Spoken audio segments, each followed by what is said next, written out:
Dr. Metcalf always hums a tune when he opens that door, but I forget what it was.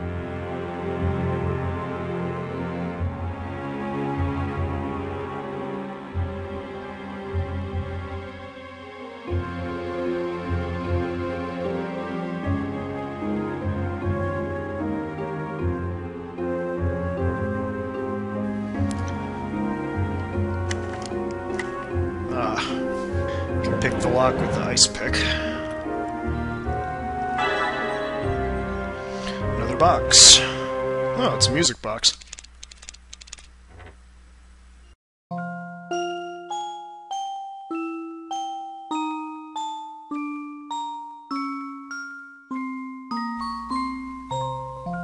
Hope I don't have to figure out what the That's the tune Dr. Metcalf always hums when he opens that door. Hope I don't have to like play that on a piano to figure out what the code is, because I don't have one. My doll! Thank you! Can we play one more game of I Spy? Just one. Please? Sure. But just one. Thanks. Here we go. I spy with my little eye something that's red. Something that's red. Maybe the blood? Stairs? Nope. It's a book. Get it? Red? You figured it out. Get it? I love that joke. Anyway, you win. I think we both won. No. You're fun. Thanks for playing with me. Dr. Metcalf never plays with me. He doesn't even call me by my name. He just calls me 125. That's strange. He says it's a code. He gets it from my nickname. What's your real name? Abraham Wagner. I guess that's why my mom called me Abby. Don't you ever get mad at Dr. Metcalf? Why? He's doing the best he can. My mom says that's all we can ever expect from someone, that he does the best he can. So that's what I try to do, too. So it's not 125, is it? Seems too easy.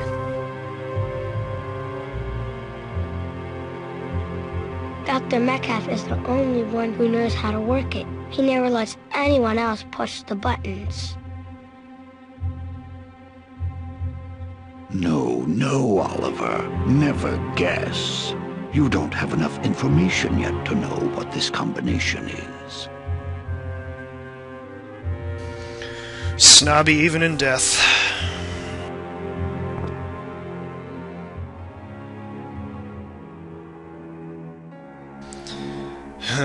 So let's think a minute.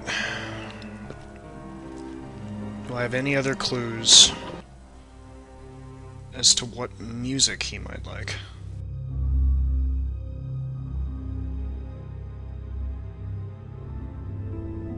Always a sound idea, but one need not be in a chapel to speak to the Lord.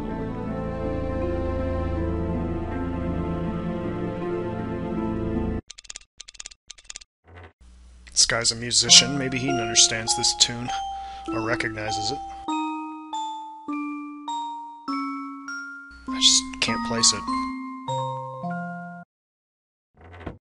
That's Bach's three-part invention in F minor. You should hear that on a pipe organ. Bach certainly knew how to write. No wonder Dr. Metcalf liked him so much. Bach did make some pretty amazing music for organs, I have to say. I've played a lot of it on the violin before. I really like Bach. There's something very rhythmic about the way he designs, I should say, and composed his music. I like that Baroque style. So then, Bach, so 2, if we're going by like letters and numbers of the alphabet, so that would be 2, 1, 3,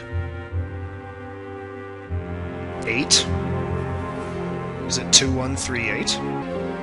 Ah, he'll let me do it now, so I bet that is right. 2, 1, 3, 8.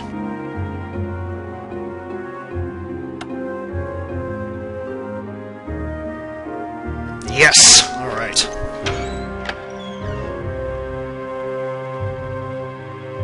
Making good progress here.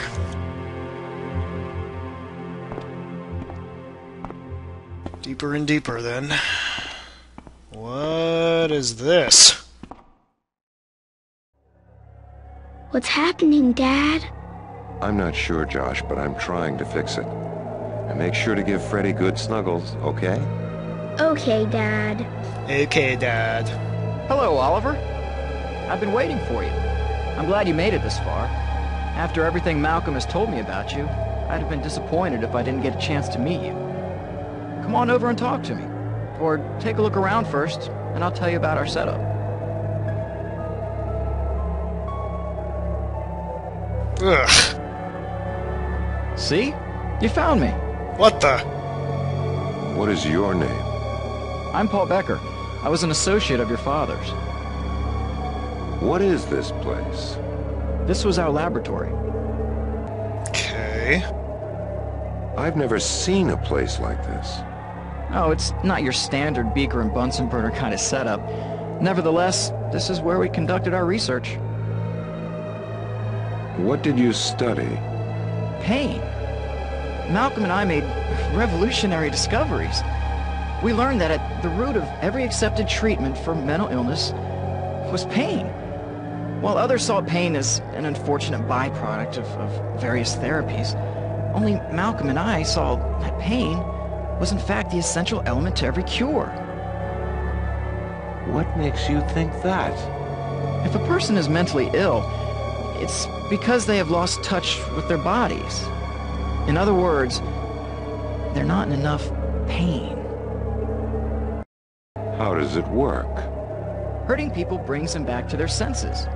You've seen it work on a small scale, like slapping someone who's become hysterical, or pinching yourself when you think you're dreaming. What we discovered is that it's true on a much more profound level. Our job here was to investigate how much pain was necessary to do the job. I'm sure some of the people here told you how much they wanted to avoid some of the treatments. That's a mark of sanity. That meant they were getting better. All you do there is talk.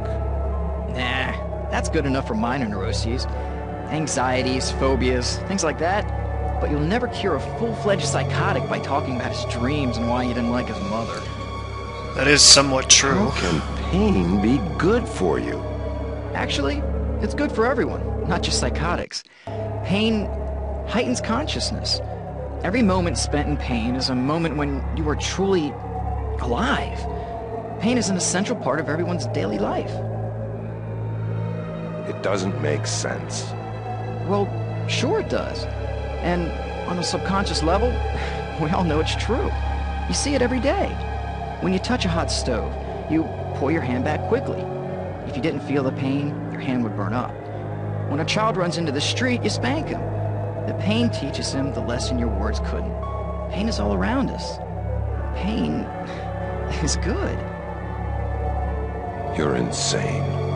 Well, I guess that's why they locked me up in the first place. But calling me names doesn't disprove the theory. You should give it some thought. Why didn't he work alone? Believe it or not, he was always a little squeamish when it came to the practical application of the theory. I, on the other hand, enjoyed it. Before my lobotomy, I had already done quite a few experiments on my own.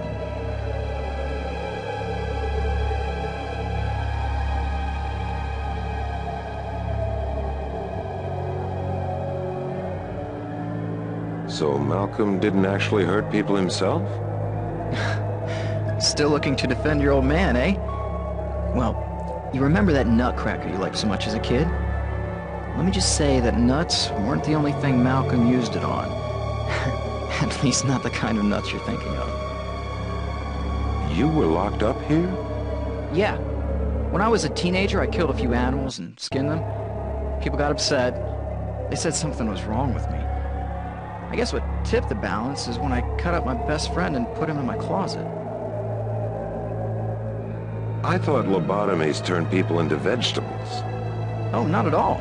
In fact, some studies show that IQ actually rises after lobotomy. The real thing a lobotomy does is deaden your emotions. I should be real upset about that, but somehow I'm not. I want Joshua back. As it turns out, I know just where he is and how you can get there. But I want to help enlighten you first, so you'll have to meet me halfway. Take that box over there. Tell me what's inside it, and then we can talk. What do you mean, enlighten? The box is a Japanese finger box. It's used in the Yakuza ritual of Yubitsami. If you stick your finger in the hole, you'll be able to feel the object inside and tell me what it is. The catch is that when you withdraw your finger, the tip will be chopped off. And what is Yubitsami? Yakuza is the name of the Japanese mafia. Yubitsami is a ritual during which you cut off the tip of your own finger to prove your loyalty to the gang. What do you think it will prove? It'll help teach you the value of pain. Your son will become more valuable to you because of the pain you have suffered to recover him. I won't do it. Hey, no skin off my nose, if you'll pardon the expression. He's your kid. If you're not willing to swap the tip of your finger for his life, then maybe you're the one whose priorities are out of whack. I won't. Hey. The scary thing is that a lot of what this guy is saying is true. If it weren't for pain, we'd be in a lot of trouble. Over my dead body? Anyway, you can't have it. Good for precision work with the wheel. People who can't feel pain due to brain damage, their lives are at great risk because even the slightest wound, they'd never be able to feel, so... And think about that, if you didn't experience pain, you wouldn't know that something was wrong. If you break a bone, you wouldn't ever be able to tell. Something wrong with your lungs, your breathing, your heart, all that stuff. Have a heart attack, wouldn't feel it, you'd die. So that's the scary thing, but... Anyway, so with this finger box here... You can try to stick your finger in it, but it won't do help. Go ahead. It will only hurt for a minute. You do want to rescue Joshua, don't you? I remember he won't do it, so you have to put it into the X-ray machine. And we can see it's an Ankh. Egyptian holy symbol. Welcome back. Anything to tell me? It's an Ankh. Excellent. Now, while you're still in pain and thinking clearly, let's take the last step. Malcolm has taken my stereoscope and locked it up inside the Iron Maiden. I want it back. Open the Maiden, fetch me the stereoscope, and I'll tell you how to get to the secret room. What good will it do you? We spirits are tied to this earth by our affection for a particular item. We grow uncomfortable when the item is taken from us. How can I open it? You need to push the panels on the front in a certain order. Malcolm changed the pattern frequently, so I don't know what it is right now. But I know that he kept a reminder to himself in the safe in his office.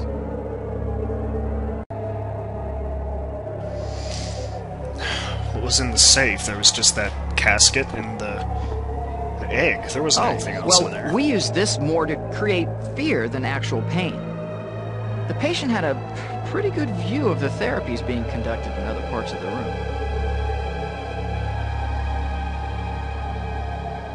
Jeez. Morningstar? We almost never used it, because it caused too much damage. But it sure scared the hell out of people. It's a simple principle. The patient is tied to the wheel. His torso is supported, but his limbs have nothing behind them. With well-aimed blows, the therapist can pinpoint which bone, or which part of a particular bone, he wants to break. Oh my god, I don't even want to think what that's used for over there. Believe it or not, that was very hard to use. You wouldn't think so, would you? But if you hoist someone up too quickly, you can break their neck. And if you leave them there too long, they'll asphyxiate. That's why I didn't use it too often. It was just a big pain in the neck. Oh, I don't want to hear this. It's called a Judas Cradle. Been around for centuries. You suspend a naked patient in chains, adjusting his or her position until the desired body aperture is directly over the point, and then lower slowly.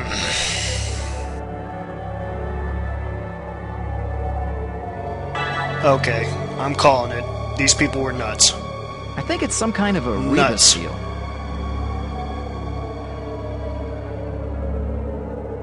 I wouldn't go pushing those until you know more about them. It could be booby-trapped.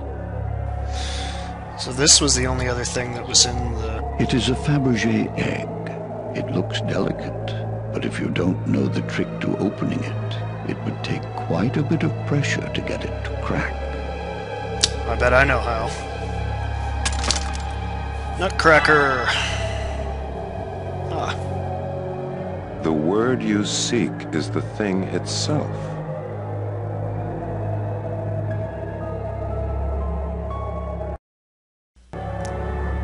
Said it's a rebus. I run Maiden, Iron Maiden. That's it.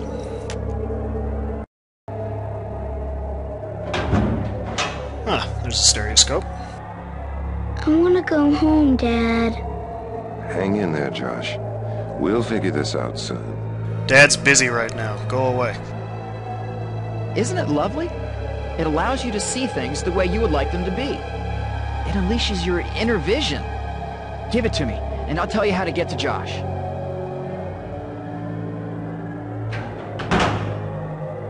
Chickened out, did you? Come on! It probably won't kill you.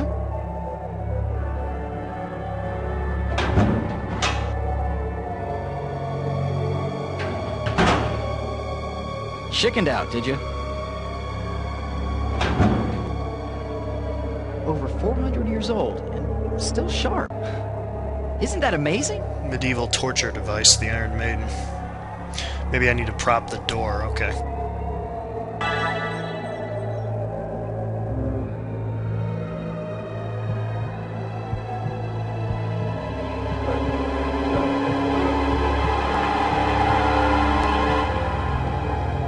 Okay, that was weird.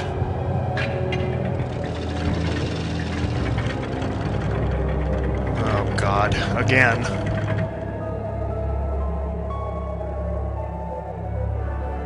Oh, Stop struggling. just like the pit and the pendulum.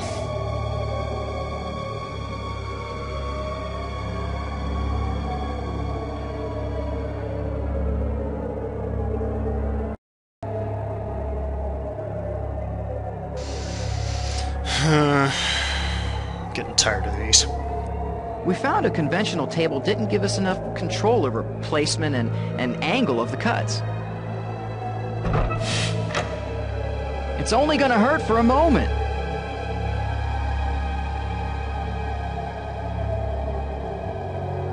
Last thing each night, we'd sharpen everything up for I'm the not next concerned day. about the moment, I'm concerned about eternity. Trust me.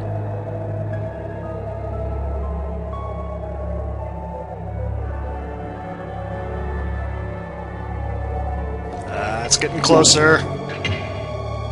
Okay, it's getting closer. So, you're just like everyone else. You all look at that lever as if you could magically pull it. Instead, you should prepare for the pain. Accept the pain. Welcome the pain.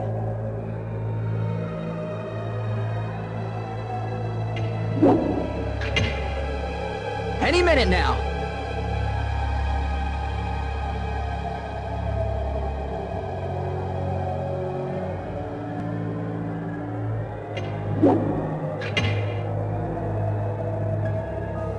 Not even a death message that time. Lazy.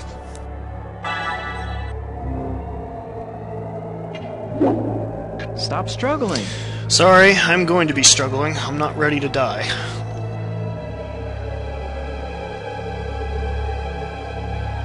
It's only gonna hurt for a You know moment. what I want to do.